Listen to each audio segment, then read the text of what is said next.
बिस्मिल्लाहिर्रहमानिर्रहीम। अस्सलाम वालेकुम। आप मुझे बैरिया टाउन कराची से देख रहे हैं। मैं अली रजा हूँ। नाजरीन, जो लास्ट वीक था जिस पे हमने बहुत दफ़ा बात की मुदस्सिर इकबाल प्लेटफॉर्म पे भी और बीटी अपडेट्स पे भी, कीमतों के बारे में आपको बताना आज की वीडियो में बड़ा ज़रूरी है। इस वक्त सूरत हाल क्या है, मलिक साहब ने पिछले दिनों जो ट्वीट की है और उस ट्वीट का इम्पैक्ट क्या है, खुसूसन फिर जो अफवाहें थी बैरिया टाउन कराची को लेकर के। जी, दुबई की एक बड़ा डेवलपर है जो बैरिया टाउन को टेक ओवर कर रहा है, जिसकी तफसील से वजाहत मैंने की है कि ये बेसलेस बातें हैं, ये महज प्रोपेगेंडा है और इस बात में कोई सदाकत नहीं है। ये बात हमने अपनी वीडियो में कह दी थी। उसके बाद फिर बैरिया टाउन की प्रेस रिलीज आ गई जिसमें अल्हम्दुलिल्लाह हमारी बात जो है वो सच साबित हो गई। और इसके बाद फिर मलिक रियाज हुसैन साहब की ट्वीट आई जिसमें उन्होंने बताया कि हम काम कर रहे हैं और जो है वो बेहतरीन कर रहे हैं, हमें साजगार माहौल दिया जाए। तो ये सारी बातें, पैगाम भी था कुछ लोगों के लिए जो कि आप लोग अंडरस्टैंड करते हैं। सर, गुजारिश ये है कि बैरिया टाउन कराची में मलिक साहब की ट्वीट में कुछ लोग ये कह रहे हैं कि बैरिया टाउन का जिक्र नहीं आया, कराची का, इस्लामाबाद का, लाहौर का। तो मैं उनको एक छोटा सा रिस्पॉन्ड करूंगा, फिर आज की वीडियो का बाकायदा आगाज भी हो ही जाएगा साथ ही। देखें, बैरिया मलिक साहब ने ये कहा है कि जो प्रॉपर्टी की प्राइसेस हैं या जो मुल्क की सूरत हाल का रियल एस्टेट सेक्टर है वो तबाह है।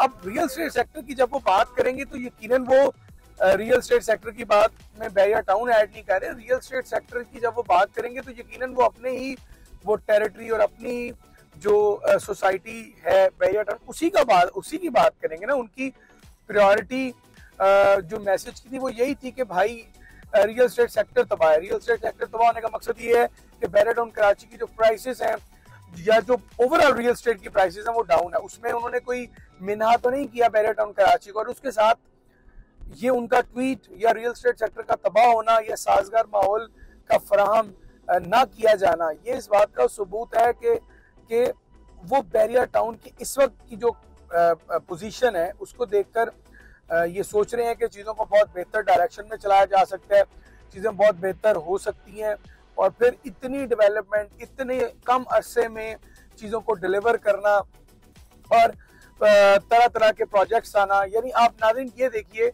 कि sports city develop, golf city, Bahria paradise, villas, apartments, ये सारी चीज़ें डेवलप्ड हुई हैं। यानी ऐसा नहीं है कि आप ये कहें कि भाई सारी सोसाइटी डेवलप करती है। मैं आपको बेतहाशा ऐसी सोसाइटीज की लिस्ट दे सकता हूँ जो पिछले 20-20, 30-30 साल से सिर्फ और सिर्फ लॉन्चिंग के बाद मंजर आम से गायब नहीं है, लेकिन डेवलपमेंट के नाम पर उन्होंने एक ईंट भी नहीं लगाई। जब और आप इस बात के गवाह हैं कि जहां बैरिया टाउन आया, यानी कराची, लाहौर और इस्लामाबाद, और जो चीज़ें इनकी टेरिटरी में आई उनको बहुत जल्द और बहुत अच्छे स्टैंडर्ड का डेवलप किया गया।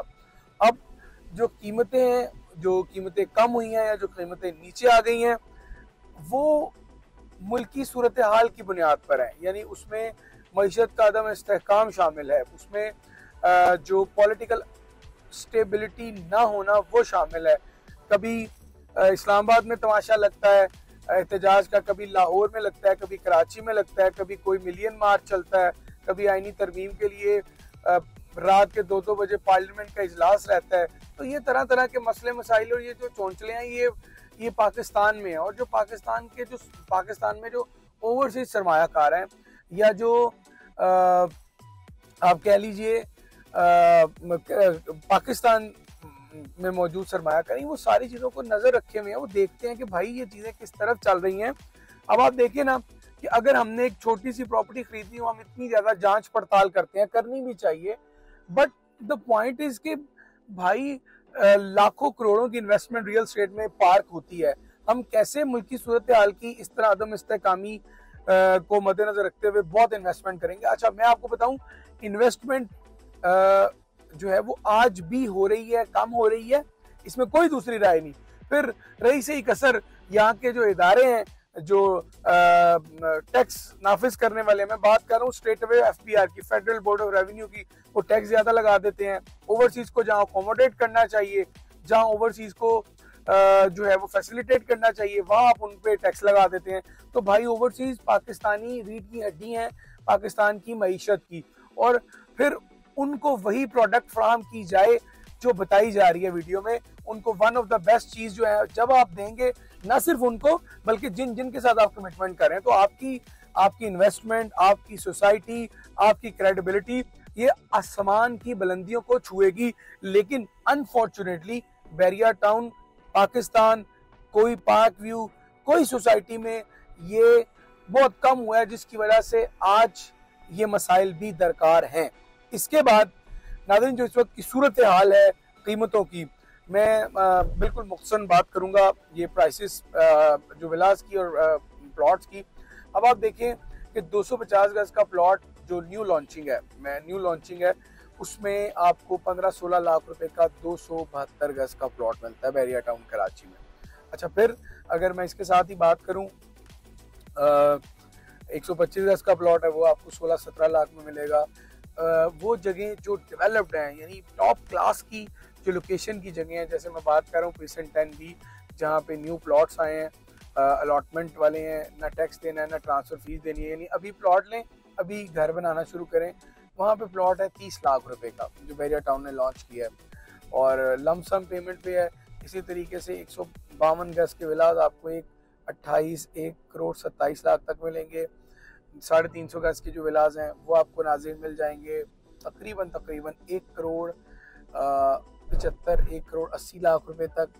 फिर काइट विलास जो कि मेन गेट के बहुत करीब में है, ये आपको विलास मिलेंगे 1 करोड़ 2 करोड़ 15, 2 करोड़ 20 लाख तक। इसी तरीके से अली ब्लॉक में विला है, वो आपको मिलेंगे 1 करोड़ 30, 1 करोड़ 32, 1 करोड़ 35 लाख तक। अच्छी कंस्ट्रक्शन वाला, कम कंस्ट्रक्शन वाला तो आपको 1 करोड़ 20 लाख तक भी मिल जाएगा। अच्छा, फिर अब आप ये देखें कि प्राइसेस कहाँ थी और कहाँ आ चुकी हैं, और हर सरमायाकार जो बैरिया टाउन में एक से ज़्यादा दफ़ा सरमायाकारी कर चुका है, ये उनका एक मुश्तरका ओपिनियन है। यानी मेरी तो है ही है, मैं तो अपनी हर वीडियो में ये कहता रहता हूँ, उनकी भी एक ये मुश्तरका ओपिनियन है कि बैरिया टाउन में इस वक्त बेहतरीन इन्वेस्टमेंट टाइम है। जिस तरह प्राइसेस 40% या किसी जगहों पे 30% या कहीं किसी ऐसे कुछ जगहों पे 60% प्राइसेस भी कम हुई हैं अगर हम मेन गेट से दूर की बात करें।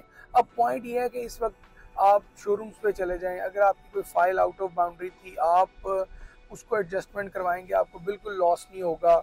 और फिर आपका कोई प्राइवेट प्रोजेक्ट वाली प्रॉपर्टी है, वो आपकी अगर डिलीवर नहीं हुई, आप उसको बहुत अच्छे से शोरूम्स में, आउटलेट में एडजस्ट करवा सकते हैं, यानी बेहतर ऑप्शंस के साथ एडजस्ट करवा सकते हैं, एक रेडी जगह पे एडजस्ट करवा सकते हैं।